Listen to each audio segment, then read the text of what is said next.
Hello, hello, hello. It's coffee time, and hopefully I don't just collapse into a fit of sneezes because I feel I may have a cold. Or I might just have the sneezes. I can't tell. Should be fun. So I will hit the mute button the best I can if I feel a sneeze coming on, because you know what it's like. I don't want to rupture anybody's eardrums out there. So this is coffee time, where I go to the Daily Mail website. I check out the news. So let's see what's happening. This is going to Welsh, Wales, where police have launched a hate crime probe. Oh, what's the hate crime? This is a poison pen letter, right, that was left at a property in Isleworth Avenue in Aberystwyth on the evening of January the 8th, targeting some new arrivals from Birmingham, whose accents they claim were vomit-inducing. The letter says Isleworth Avenue was once a quiet, pleasantly residential area until a load of bleeps from the Midlands hit it. Low life like you should be forced to live in fenced-in tinkersides, preferably back where you came from. And again, it's a lovely letter welcoming. It's the welcome, the Welsh welcome that you expect, I guess. I'm surprised they just didn't set their house on fire. Who remembers the Welsh Liberation Front? This is. I don't know if this is the property, but yeah, if you want to leave any poison pen letters, that's where you leave them. Thanks, thanks for identifying. Thanks for identifying them, Daily Mail. But yeah, so wow, that's not very nice, is it? Diffid Paris police are investigating the incident and said that officers believe the note was left around 7 p.m. on Monday evening. In their statement, a spokesman for the police force said, "We're investigating a hate incident. An offensive note was left outside the property that caused distress to the occupant." So if you've got any information, get in touch. But if you wrote the note, leave a comment in the comment box below. A poison comment maybe, but there you go. So I don't know what's a lesson there. Don't move to Wales, because they're very unfriendly. They're very unfriendly. Meanwhile, who likes to go to the chippy? Our chippy's gone now. It's been replaced. It's gone all up market. It's now called the Green Olive. What's that all about?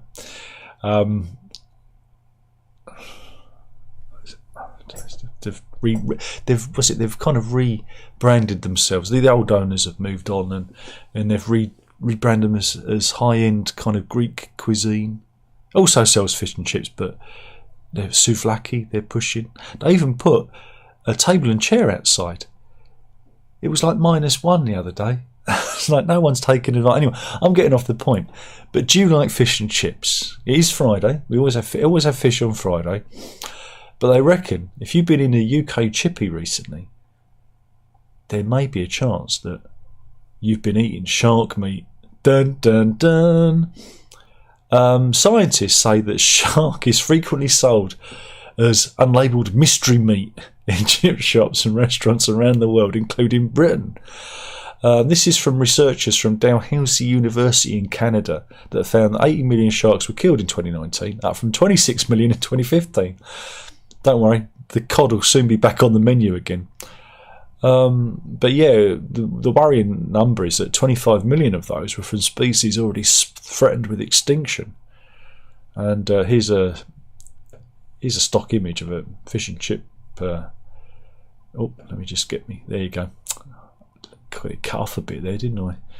So yeah, you could be having a bit of shark. You know.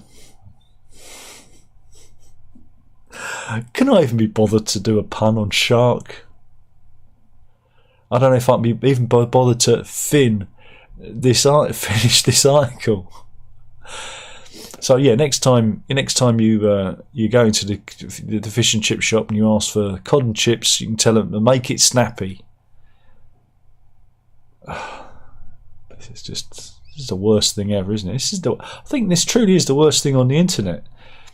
I am the worst thing on the internet. So there you go. It's shark. It's shark. There you go. Right, what else have we got? Meanwhile, are you doing dry January? Are you trying to give up the booze? Well, doctors are warning against it. Why is that? Well, Dr. Alastair Scott, Director of London Healthcare Service Self, that's SELPH, how irritating, has branded dry January a myth, adding that you can't simply detox your body of alcohol within a month. Dry January is quite a popular thing that people do. They do veganuary as well, isn't it? Veganuary? Not to be confused with Veganuary. Oh dear, something from the Blue Book there. So yeah, the medical expert and surgeon likened the trend to a crash diet, and said that drinkers would be better off reducing their alcohol intake over the year. He also revealed 5 tips for how best to reduce your booze intake. Well, I imagine stop drinking was one of them. He said, when it comes to dry January, there's a perception that this is an opportunity to give us a break. But in reality, you can't simply reset or detox the impacts of alcohol on your health in a month. It's similar to a crash diet.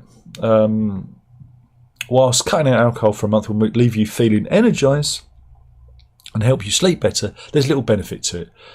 But yeah, he said you should really just cut back, but don't go completely teetotal. Instead, low-level alcohol use, especially in social settings. So here you go. Drink with your food. Well, that's a good one. Don't drink alcohol every day. But what you've got to eat every day, haven't you? Get moving, so keep active, and a 20-minute rule.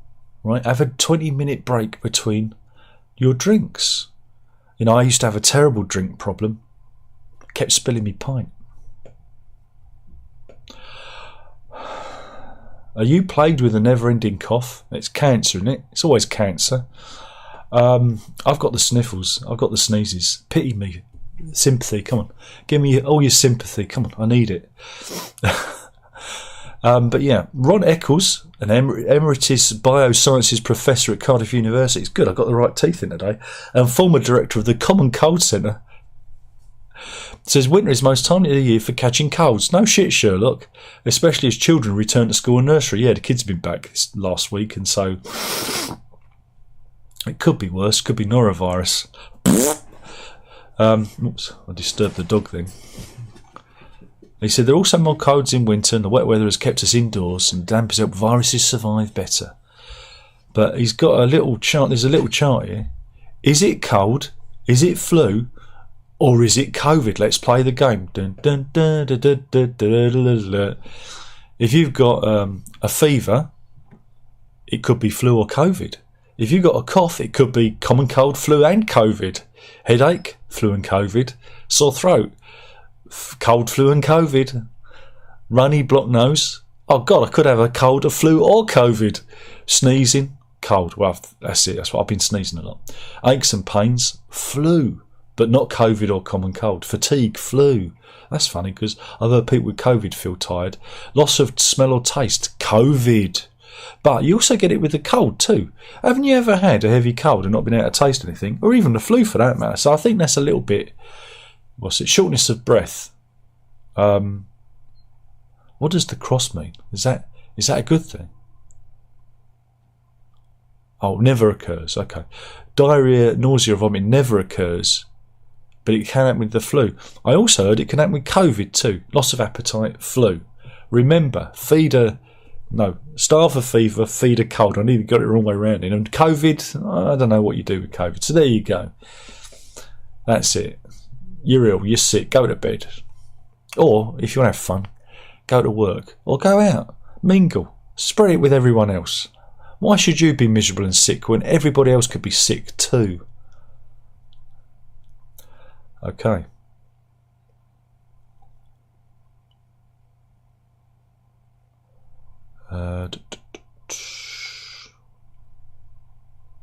Meanwhile, this is a follow-up to yesterday's story about the exploding double-decker bus.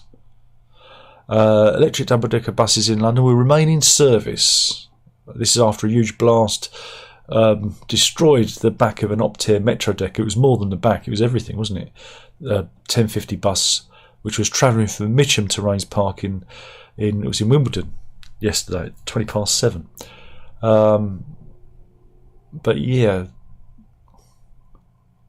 City Hall Conservatives have called on Mayor Sadiq Khan to withdraw buses until the cause of the blaze is known. But TfL, which has about 1,000 electric buses across its network, says it's not going to withdraw any Metro deckers and insisted they're safe.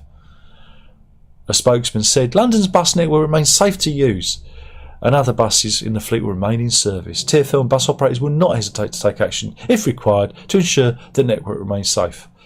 Again, in the cold weather, you've got to look at the upside. At least the bus is going to be warm. And this was a fire at Potter's Bar back in 2022. Look at that. See, so these things have a habit of blowing up. It's perfectly safe. Don't you worry about it.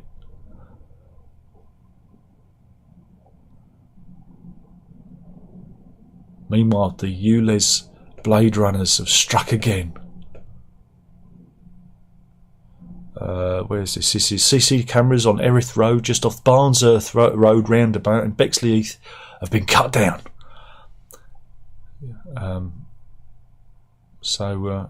We've got a little slider. Okay. So we've got a kind of after and before. I guess this is them repairing it, and this is what it did. They cut it down. I like someone's put a little Christmas tree. Isn't that festive? Little display, but I guess are they repairing it or was that when it was installed? I don't know. They didn't explain. So, oh no, that was it being installed. So it was a before and after. I missed that up. So there you go. People are they're cutting them down. The Blade Runners. So there you go. Good news, a big freeze will hit Britain next week. There's snow due to fall on London, with temperatures feeling as cold as -5. That's nice, isn't it? That's nice. We've got some pictures. This is Glen Nevis near Fort William. This is very picturesque, isn't it? Very nice. I thought it was Bigfoot for a minute then, isn't it? And there's a map of everything yellow. And that's Loch Lanier near Fort William again. And that's the dog we saw yesterday. And that was Kent on Monday. So, put an extra woolly on. I'm sure it'd be fine. Meanwhile, we covered this Sven Goran Eriksson. He's announced that he's been diagnosed with terminal cancer. And Ulrika Johnson stuck her nose in it again. If you don't know who she is, she was an ex-Weather Girl and presenter on TV who's had more. Can I say that? She's had more suitors than I've had hot dinners. Yeah, I nearly went the rude way there. She's got a fanny like the Blackwall Tunnel. Am I allowed to say that? She's been around. She's well thumbed, I think. That's good. That's really good. But she was once an item with Sven Goran Eriksson. And she took down a deleted post. I guess it was on X, social media post. Or maybe it was... no, it wasn't. I think it was Instagram. Where's Stories? Is that Instagram? Or is it Facebook? I neither know nor care. But she labelled Sven Goran Eriksson not a decent person, but has hastily deleted the post. Now, she's got a history of kind of destroying people. Didn't she help destroy the career of John Leslie? Yep. So, good old Ulrika Kaka. Again, for those who don't know, Sven Goran Eriksson, he put it around a bit. He was for a football manager. He was a bit of a Lothario, but then as a single man, he can do what he wants. So there you go. So can Ulrika, but she shouldn't complain about it afterwards. Was it buyer's regret? Isn't that what they call it?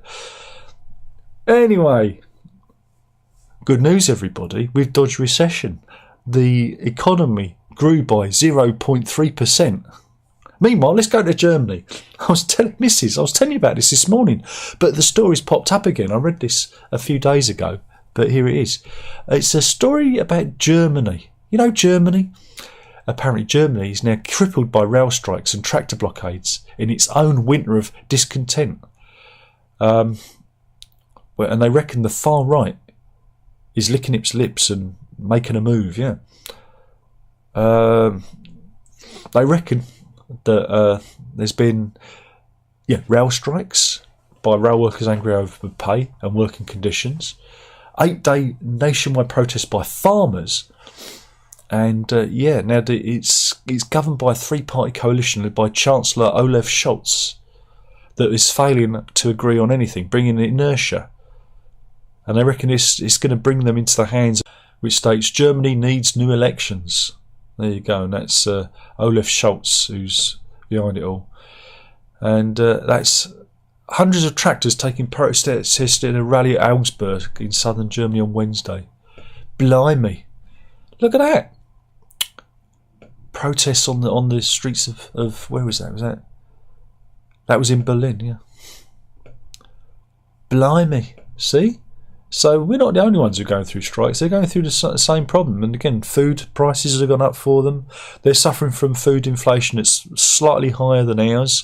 And they're part of the EU. This is the interesting part of it. Again, I'm not bashing the EU. That's not the point of this. The point is to explain that the economic issues that we're seeing is affecting everyone across the board.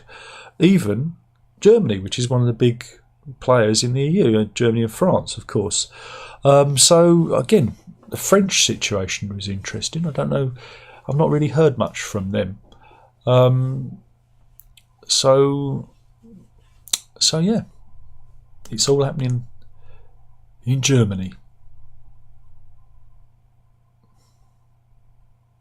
Anything else now? So we'll move on. So there you go. This is an interesting one. This is a murder trial at the Old Bailey. Brothers Paul and Matthew Yusuf and their friend Moussa Traore were accused of stabbing Adrian Kesey to death. This is outside a bar back in 2022. And they said this was £1 million trial, right? The three men were on trial. And they were accused of killing this man. Right, we'll picture the victim because why not? He deserves justice, doesn't he? So anyway, the trial comes to a close and the foreman, gets up to give the verdict. And he said to the court that the jury had reached a unanimous not guilty verdict. And there was a gasp because, obviously the accused men were very happy with this. But everyone was called back by the judge and told that the foreman had made a mistake. Yeah, she'd actually made a mistake. Charles Gratwick, who was the judge, told the court within a few minutes of leaving court the jury indicated they'd made a mistake. I asked the foreman to write me a note as what the mistake was. What is clear from the note, the jury foreman did not take on board the question, are you unanimous? Despite the fact it was asked twice. It's clear from the note they are not unanimous. The jury had been reduced from the original 12 to 6 men and 5 women. One of the original jury died. That's not good, is it? And then there was further confusion when the panel returned to the court yesterday and the same foreman announced there had been no verdicts on any of the charges. Then she corrected herself and announced that Paul Yusuf had been cleared of one of the charges which related to possessing a blade. The trial had then had to be abandoned after jurors were unable to reach verdicts on more serious charges of murder and manslaughter. And the Yusuf brothers were charged in the murder in October 2022 and are charged with manslaughter along with Traore. The prosecutors now have until January the 19th to consider whether to seek a retrial. So, what?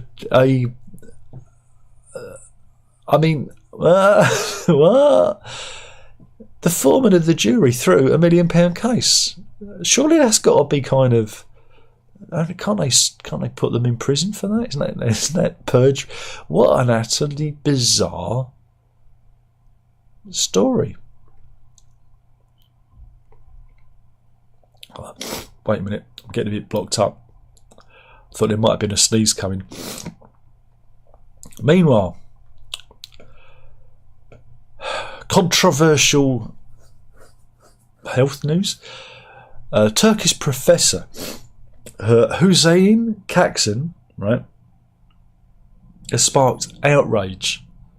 Why? What's he done?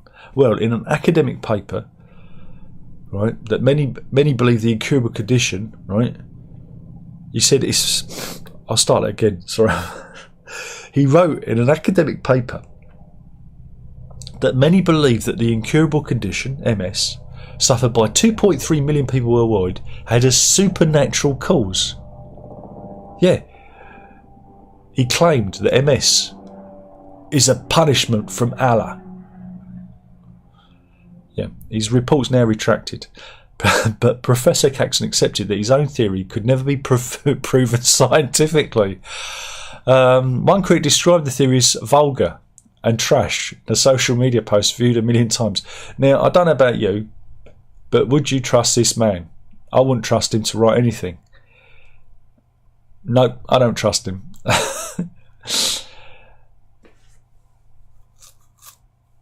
Attention now over Professor Kaksin's paper sparked interest in his other work, leading observers to find one titled "Hijab Protects Adolescent Girls from Women from Sexual Harassment."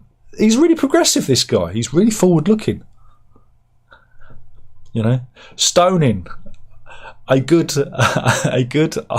alternative to divorce? Question mark.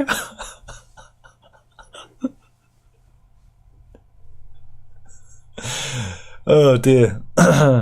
Why you never see any two-handed shoplifters? Question. Yeah. Anyway, yeah, he's been a very naughty boy, and people have called him out. I mean, this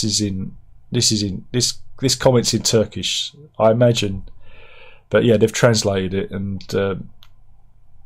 I think he's a bit of a chance, isn't he? Really, fancy doing that.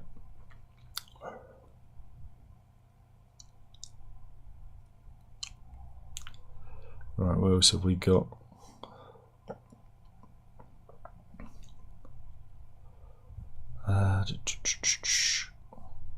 Some royal news. Here we go. China is giant wooden models of warships. There you go. Oh, it looks like a wine bottle from this angle. Yeah, they've made mock-ups, including one of them they think is the brand new USS Gerald R. Ford carrier. Again, it's supposed to look like that. They test out their missiles and wooden warships and everything. So yeah, there you go. It's, we've got any more pictures? I've got the sniffles now. No, they've only got... How long have I done? Oh, 25 minutes. Meanwhile, this is an interesting story. This is in the journal Science.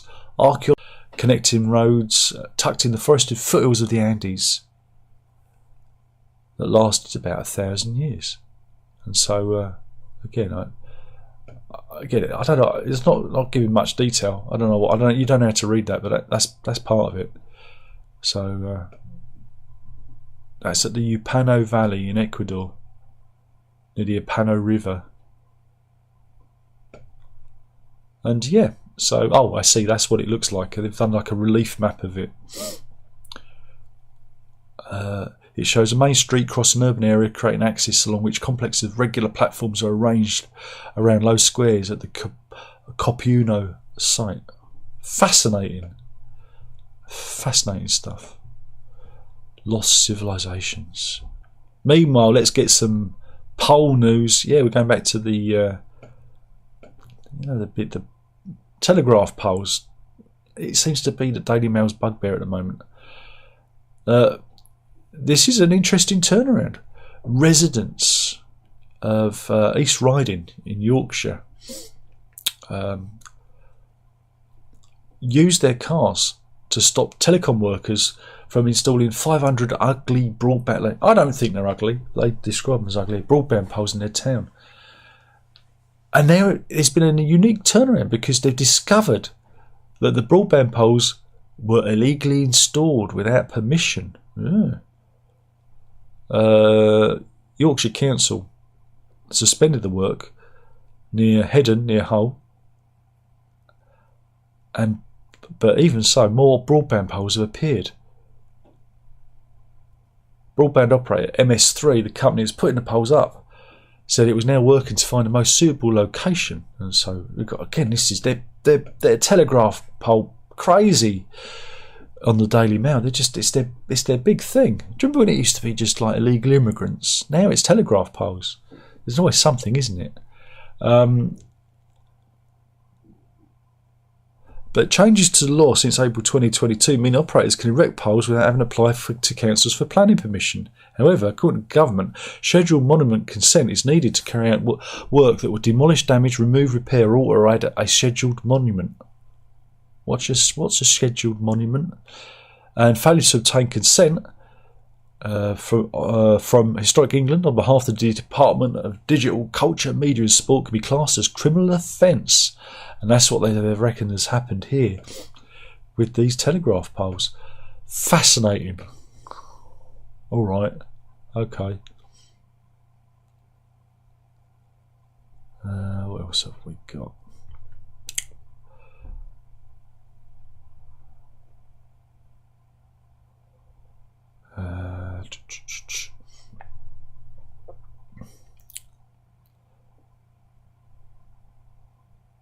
We got more about the Horizon investigation. Shamed post office law chief said that the firm should grit its teeth and get on with prosecuting people. It's also been shown that they stifled investigation by the BBC, and also gave a financial reward to those, to anyone prosecuted. So anyone investigating, they got a financial reward for successful prosecution. So they monetised the whole incident. Well, that's no surprise, is it, really? That's no surprise.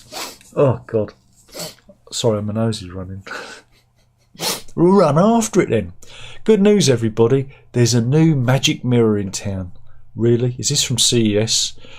It's called Magic Mirror.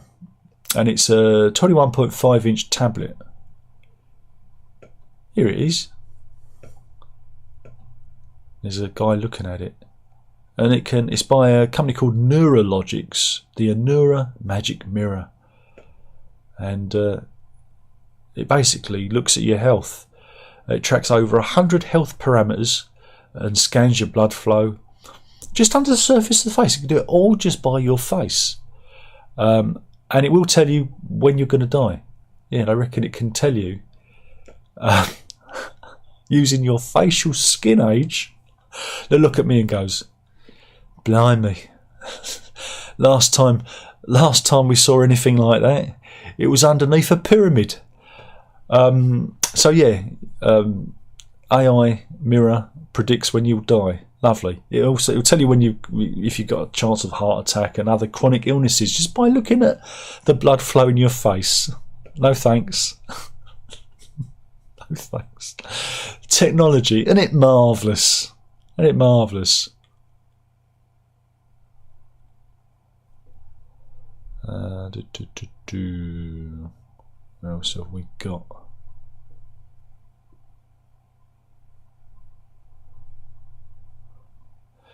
This is a gated community in Florida. Yeah, we've got a Florida story. A TikToker did a little tour. He's called Tilo. He's a self-confessed Anglophile, and he went around this. It's a place called International Village in Fort Lauderdale. Lauderdale.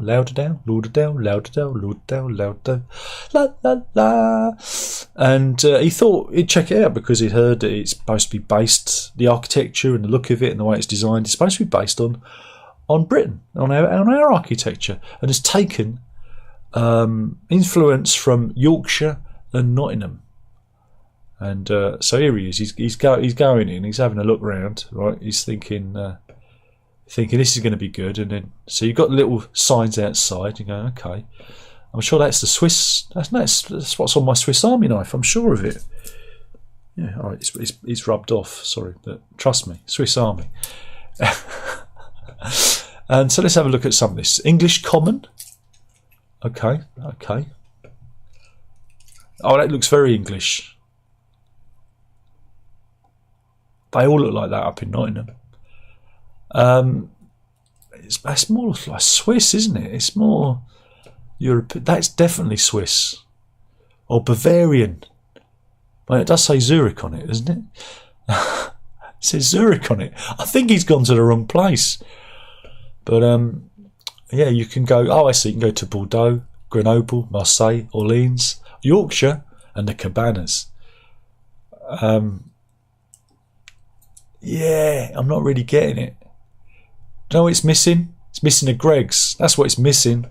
A Greggs and someone sleeping in a tent or lying in their own vomit. That's the true, authentic taste of England or the UK or Britain, whatever you want to call it. Right, okay then. Meanwhile, they're making a TV drama about Epstein. And you've got, this is Michael Sheen. He's playing Prince Andrew. And John Hopkins is the late billionaire. And they've recreated the infamous walk in it was in Central Park, wasn't it? Look, it looks exactly like him. Look, it looks exactly. No, it looks like Michael Sheen. There you go. So I'm sure that's going to be great.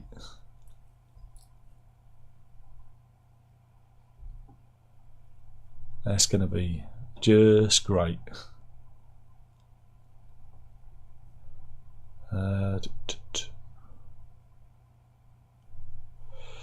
What else have we got?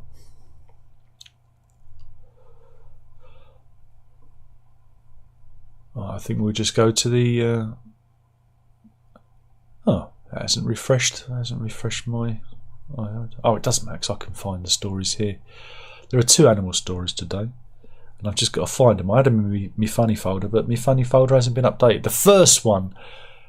This is something interesting. We're going to the coast of Thailand, and we're seeing one of the world's rarest whales. Now I've just got to see, because it's only a 20-second clip, and you never know, there could be an advert. There's an advert coming. Really?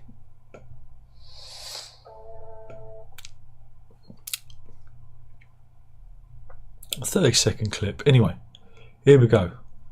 These are some very rare whales that you're seeing there. I know it doesn't look like much, but trust me, very rare. Very rare. You're thinking they just look like every other whale, but they're not. Right? These have only been filmed for the second time in history. A group of tourists on a charter boat near Phuket. You know what they see them? They saw the whales and they went, Phuket! We've seen some rare whales. These are Amura whales, right? They're a pair of Amura whales that were seen swimming together in the Andaman Sea. And one of them was completely white. And the footage was shared with the officials and the Environment Conservation Organisation Thai Whales. And yeah, there's some pictures.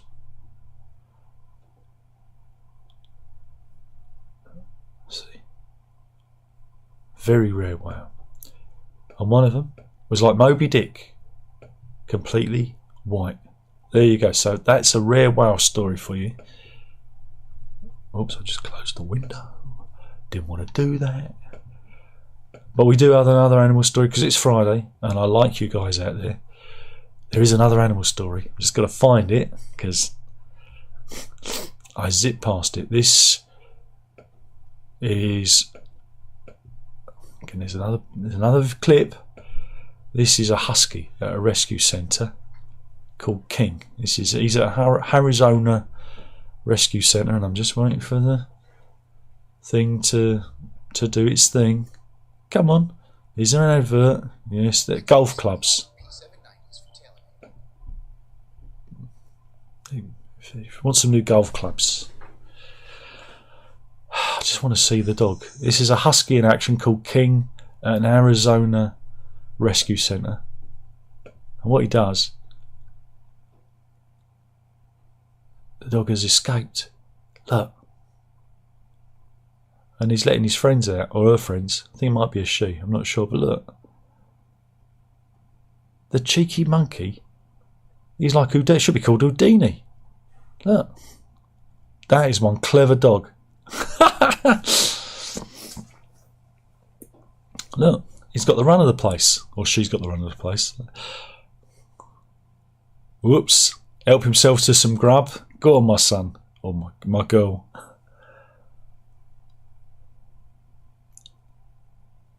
There is no stopping this dog. Oh, somebody's... you got busted, mate. There you go. Managed to break himself out and again tried to open the cages for friends. Oopsie. But yeah, got busted. Oops. So yeah. So a dog in Arizona at the pet rescue made a daring escape. He tried to liberate his pals, had a snack, and then was caught by the police. This is our Lost Our Home Pet Rescue. But yeah, King, a Siberian Husky, escaped the kennel just after midnight on November the 16th, and quickly set about trying to free his friends. But he was caught on surveillance video, and and left the policeman to clear up his mess. There you go. That is a great story to end the week on. That is, isn't it? I like the way he tried to get his friends out, you know.